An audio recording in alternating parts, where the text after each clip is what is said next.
Saya tinggalkan Kristen, masuk ajaran Islam karena takut dengan ayat itu. Laqad kafara allazina qalu innallaha masih ibnu Maryam.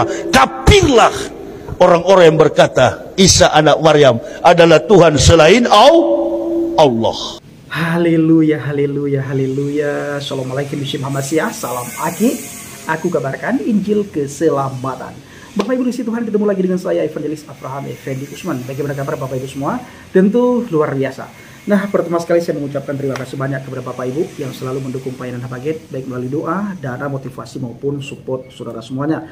Lebih-lebih lagi, saudara dukung pelayanan yang akan kita lakukan di daerah pedalaman Sumatera Barat. Kita berangkat nanti tanggal 13 Oktober. Bapak Ibu bawa dalam doa syafaat agar melalui pelayanan kita banyak orang dikuatkan dan banyak orang yang sudah undur dari hadapan Tuhan, mereka kembali kepada Tuhan. Nah, saudaraku, bagaimana tanggapan Bapak Ibu semuanya setelah melihat cuplikan video di awal tadi? Itulah seorang ustadz yang sangat terkenal di bangsa dan negara ini. Bahkan beliau dijuluki Umar bin Khattab Indonesia karena keberanian beliau di dalam menghina kekristenan, di dalam menghina Alkitab, dan di dalam menghina Tuhan Yesus. Bapak Ibu, beliau berkata begini, saya tinggalkan Kristen, masuk ajaran Islam karena takut dengan ayat itu. Surat Al-Maidah ayat yang ke-17. Di situ ditulis, kafirlah orang-orang yang berkata Isa anak Maryam adalah Tuhan selain Allah. Bapak Ibu, bagaimana kita ketahui sama-sama, tidak ada satupun pendeta dan hamba Tuhan mengajarkan jemaat, mengajarkan kita orang Kristen kalau Isa Al-Masih itu adalah Tuhan, kalau Isa Al-Masih itu adalah Allah. Tidak ada satupun pendeta mengajarkan kepada jemaat, pendeta mengajarkan kepada orang Kristen kalau Isa Al-Masih itu adalah Allah ataupun Tuhan. Lalu bagaimana Yahya Waloni memandang ayat tersebut padahal dia waktu itu masih beragama Kristen? Atau jangan-jangan dia masuk Islam karena ada satu gesekan sesama orang Kristen, antara dia dengan hamba Tuhan kah, antara dia dengan pendeta kah, atau antara dia dengan gereja. Kemungkinan dia punya kepahitan, lalu dia tidak bisa mengontrol dirinya, tidak bisa mengontrol emosinya, akhirnya dia menyangkal iman percayanya kepada Yesus. Nah, kalau orang Kristen yang sejati, apapun persoalan, apapun masalah, seberat apapun terjadi gesekan di dalam komunitas Kristen, itu tidak akan menyangkal iman percayanya kepada Yesus. Karena kita lihat zaman-zaman Rasul dulu juga terjadi gesekan antar sesama mereka. Tetapi tidak membuat mereka meninggalkan Kristus. Justru membuat mereka semakin giat di dalam melakukan pelayanan. Nah, tetapi Yahya Waloni kebalikan daripada apa yang kita lihat di dalam Alkitab. Dia menyangkal iman percayanya kepada Yesus. Lalu setelah dia menjadi orang Islam, dia bukan mempelajari Al-Quran, mempelajari hadis, memperdalam ilmu di dalam agama yang dia anut sekarang. Justru dia menghina, mencaci maki, mengolok-ngolok dengan begitu leluasa. Bebas dia menghujat kekristenan tanpa ada orang yang memberikan teguran keras kepada dia. Hal ini khusus dari kalangan umat Islam sendiri. Bahkan sebagaimana saya katakan tadi, dia justru diberikan julukan Umar bin Khattabnya Indonesia. Bapak Ibu, saya akan membacakan Bilughah Al-Arabiyah dengan apa yang disampaikan oleh Yahya Waloni tadi di surah Al-Maidah ayat yang ke-17. Laqad kafara alladziina qalu innallaha huwal masih ibnu Maryam. Artinya sungguh telah kafir orang yang berkata sesungguhnya Allah itu dialah Al-Masih putra Maryam. Sekali lagi Ustadz Yahya Waloni dan kepada pendukung Yahya Waloni, tidak ada satupun pendeta hamba Tuhan yang mengajarkan kalau Isa Al-Masih itu adalah Tuhan dan Allah. Itu tidak pernah diajarkan, dan kami sangat paham betul bahwa Isa Al-Masih tidak pernah mati di atas kayu salib. Dia diangkat oleh Allah Subhanahu wa Ta'ala, dan kami tidak ganggu gugat hal ini karena kami punya keyakinan sendiri, kami punya kitab sendiri, kami beriman menurut apa yang tertulis dalam Alkitab. Kalau Yesus Kristus mati di atas kayu salib, dia bukan diangkat, dan dia tidak pernah diserupakan dengan orang manapun dan dengan siapapun. Jelas disaksikan oleh ribuan mata ketika penyaliban itu terjadi. Memang benar-benar dialah yang disalib. Dibuktikan juga dia tidak pernah membela dirinya sendiri ketika terjadi penyaliban. Bahkan sebelum penyaliban terjadi dulu penganiayaan, hinaan, caci maki, diludahin, digebukin, ditinju, bahkan dicambuk dengan cambuk duri. Tetap dia tidak pernah membela dirinya sendiri. Bahkan ketika banyak orang meminta supaya dia membela diri, dia diam 1000 bahasa. Dia tidak mau membela dirinya sendiri. Kenapa Bapak Ibu? Karena ini sudah dinubuatkan, saudaraku. Oleh Hewoloni, Bapak Ibu, dan banyak teman-teman kita dari seberang, termasuk Hewoloni, di setiap khotbahnya dia selalu berkata, La ilaha illallah. Artinya tiada Tuhan selain Allah. Nyatanya Bapak Ibu, ada banyak Tuhan selain Allah. Contoh, Tuhan orang Hindu, Tuhan orang yang beragama Hindu, Tuhan orang yang beragama Buddha, ataupun Tuhan orang yang beragama Katolik Kristen. Dan kepercayaan-kepercayaan yang lain, di mana mereka meyakini Tuhan mereka bukan Allah Subhanahu wa Ta'ala. Begitu juga kami Kristen tidak meyakini Tuhannya Anda. Karena dalam kitab Anda juga dikatakan lakum dinukum waliyadin, agamamu bagimu, agamaku bagiku. Jadi la ilaha illallah bisa dibantah. Karena setiap agama itu memiliki kepercayaan masing-masing, punya iman masing-masing, dan tentunya mereka punya Tuhan masing-masing. Dan semua agama bisa mengatakan hal yang sama seperti yang dikatakan oleh Yaya Woloni dan oleh teman-teman kita dari seberang, bahwa Tuhanku adalah Tuhan yang real Tuhan. Tidak ada Tuhan selain Tuhanku. Nah, itu semua agama bisa mengatakan hal yang sama kalau kita merujuk kepada kalimah la ilaha illallah, tiada Tuhan selain Allah. Nah, sekarang saya ingin mengajak Bapak Ibu semuanya untuk melihat sebuah ayat Al-Quran. Nanti saudara akan terkejut ketika mengetahui bahwa di dalam Al-Quran ternyata Allah secara tidak langsung mengakui adanya Tuhan agama lain. Di mana tertulis sebagai Fedi dalam surat Al-Baqarah ayat 62. Innalladzina amanu walladzina hadu wan nasara wassabiin man amana billah wal yaumil akhir wa amila sholihan falahum ajruhum inda rabbihim wala khaufun alaihim wala hum yahzanun. Artinya sesungguhnya orang-orang mukmin, orang-orang Yahudi, orang-orang Nasrani, dan orang-orang Sabi'in, siapa saja di antara mereka yang benar-benar beriman kepada Allah hari kemudian dan beramal soleh, mereka akan menerima pahala dari Tuhan mereka. Mereka akan menerima pahala dari Tuhan mereka dan tidak ada kekhawatiran kepada mereka dan tidak pula mereka bersedih hati. Perhatikan kata-kata atau kalimat, mereka akan menerima pahala dari Tuhan mereka. Ini membuktikan secara tidak langsung kalau Allah Subhanahu wa Ta'ala sepertinya, tanda kutip, mengakui Tuhan agama yang telah dipercayakan oleh orang Nasrani, oleh orang Yahudi, dan orang-orang Sabi'in. Apa maksudnya Sabi'in? Apa arti Sabi'in? Kalau Nasrani sudah jelas, Yahudi sudah jelas.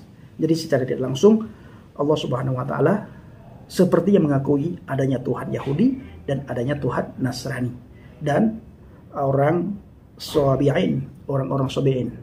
Apa arti Sabi'in? Sabi'in itu artinya seperti saya bersama dengan teman-teman yang sudah murtad dari agama Islam. Berpindah keyakinan, masuk ke keyakinan yang baru. Dari Islam masuk ke Kristen. Itu dinamakan dengan Sabi'in.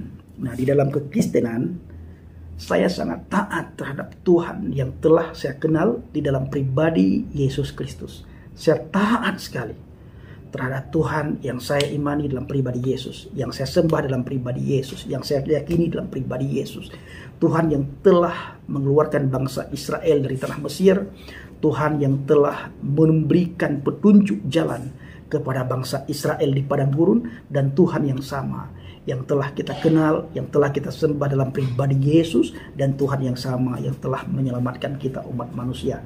Maka dia berkata dalam Injil Yohanes, habballahu lihadzal dunya, begitu besar kasih Tuhan kepada dunia ini, supaya setiap orang yang percaya kepadanya tidak akan binasa, melainkan memperoleh hidup yang kekal. Melainkan memperoleh hidup yang kekal. Jadi ketika saya keluar dari agama Islam dan saya menjadi orang Kristen, saya begitu taat terhadap Tuhan yang saya yakini sekarang ini, terhadap Tuhan yang saya imani saat ini. Maka bagi saya tidak perlu berkecil hati dan bersedih hati, karena Tuhan yang saya imani akan memberikan pahala kepada saya. Nah, ini yang dimaksud dengan sabiin, Bapak Ibu ya. Inilah yang dimaksud dengan sabiin. Jadi tolak ukur Yahya Waloni itu tidak bisa dipegang. tidak bisa dipegang.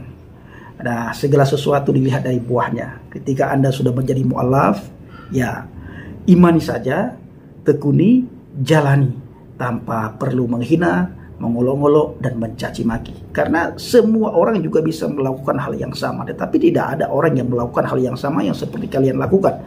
Karena kami juga sangat yakin, kami sangat sadar ketika kami melakukan apa yang kalian lakukan, maka kami ditangkoi dan dijebloskan dalam penjara. Nah, kalian juga ada yang dijebloskan seperti Yahya Waloni, tetapi tidak sama diberlakukannya hukum bagi penista agama antara Islam dan Kristen. Itu tidak sama. Contohnya Yahya Waloni berapa lama kena, dan Bapak Muhammad Kece sampai sekarang masih di dalam tahanan. Oleh karena itu Bapak Ibu yang kasih Tuhan, para pencinta Injil Habakkuk, itu dia. Jadi Yahya Waloni sangat keliru sekali. Ya, tetapi itulah iman dia sekarang. Kita juga punya hak untuk menjawab karena dia membandingkan kenapa dia menjadi mu'alaf. Ketika dia mengatakan mengapa dia menjadi mu'alaf dan dia menuduh kita menyembah Isa Al-Masih, mengatakan Isa Al-Masih adalah Allah, mengatakan Isa Al-Masih adalah Tuhan, maka kita punya hak jawab. Bisa kita reaksi setiap tuduhan-tuduhan mereka yang melenceng dengan Alkitab, saudara. Dan ini Bapak Ibu kita ajarkan di pedalaman-pedalaman, di kantong-kantong Kristen ini kita ajarkan. Supaya apa? Teman-teman kita di pedalaman itu ketika hadir guru palsu, nabi palsu seperti Yahya Waloni dan ante-antenya itu, mereka bisa membentengi diri, bisa mereka membentengi iman, dan mereka bisa bertanya jawab dengan setiap guru palsu yang hadir ke tengah-tengah mereka, sehingga mereka selalu berdiri teguh di atas pondasi iman yang benar. Dan di daerah Mentawai kita sering sekali ajarkan hal yang begini Bapak Ibu. Bagaimana cara kita menjawab ketika ada orang berkata begini? Kita ajarkan dengan pengajaran-pengajaran yang sangat bagus, yang sangat bisa dipertanggungjawabkan, karena berdasarkan data, ayat, dalil, semuanya ada tanpa menyinggung satu sama yang lain, karena kita ambil dari kitab mereka, lalu kita juga melihat apa kata Alkitab mengenai iman percaya kita kepada Yesus. Adakah Alkitab menulis kalau kita percaya kepada Isa Al-Masih, atau adakah Alkitab kita menulis kalau Isa Al-Masih itu adalah Elohim, Tuhan, Allah dan Juru Selamat? Tidak ada. Dan saudaraku yang dikasihi Tuhan, para pencinta Injil Habakkuk, lalu kita melihat bahwa kedatangan Isa Al-Masih dan kedatangan Yesus Kristus itu sangat jauh sekali berbeda. Kali ini kita melihat dari sisi Isa Al-Masih. Untuk apa dia datang yang kedua kalinya? Di dalam sebuah hadis riwayat Ahmad, di situ ditulis Isa bin Maryam akan turun lalu membunuh babi, memusnahkan salib, memimpin sholat jamaah, memberikan harta sampai-sampai tidak ada yang menerima karena semua orang sudah hidup sejahtera, dan menghapus pajak alias jizyah, menghapus jizyah. Dia singgah di Ar-Rahha lalu menunaikan haji atau umrah atau kedua-duanya. Ini kedatangan Isa Al-Masih. Berbeda tidak dengan kedatangan Yesus Kristus? Sangat jauh sekali berbeda. Jadi kami tidak pernah mengatakan kalau Isa Al-Masih itu adalah Allah atau Tuhan. Yang mengatakan sebenarnya mereka sendiri yang mengatakan, yang suka menyamakan antara Isa dan Yesus Kristus. Padahal kedua pribadi itu tidak pernah sama. Sangat jauh berbeda. Kita melihat menghapus jizyah. Siapa yang mewajibkan jizyah? Ya tentu mereka sendiri Bapak Ibu yang mewajibkan jizyah. Ketika mereka membawa agama mereka ke tengah-tengah orang kafir, dan orang kafir tidak setuju dan tidak mau mengikuti agama mereka, atau orang kafir datang ke daerah mayoritas lalu didatangi, diajak masuk Islam, orang kafir itu tidak mau masuk Islam. Ketika tidak mau masuk Islam, ditawarilah. Terjadi tawar-menawar. Setelah terjadi tawar-menawar, ditetapkan untuk membayar jizyah. Jadi yang menetapkan untuk harus mewajibkan jizyah itu siapa? Ya mereka sendiri Bapak Ibu. Bila tidak, ya kita akan tahu, dan kita tahu semuanya apa yang akan terjadi bila tidak taat terhadap apa yang mereka perintahkan. ya, kita tahu konsekuensi apa yang akan diterima. Nah, jadi mau tidak mau harus menerima syarat-syarat yang sudah mereka tentukan, yaitu membayar jizyah. Nah, Isa Al-Masih datang nantinya salah satu untuk menghapus jizyah, sementara yang menetapkan untuk membayar jizyah adalah mereka sendiri. Dah, saudaraku dikasih para pencinta Jelah Bagian, kiranya video singkat ini jadi berkat bagi kita semuanya. Assalamualaikum warahmatullahi wabarakatuh. Salam Aki, aku kabarkan Injil keselamatan. Bapak Yahweh Bishim Adonai Yesus HaMashiach Ruach Kudus memberkati kita semua. Haleluya, amin. Salam berbatin. Terima kasih.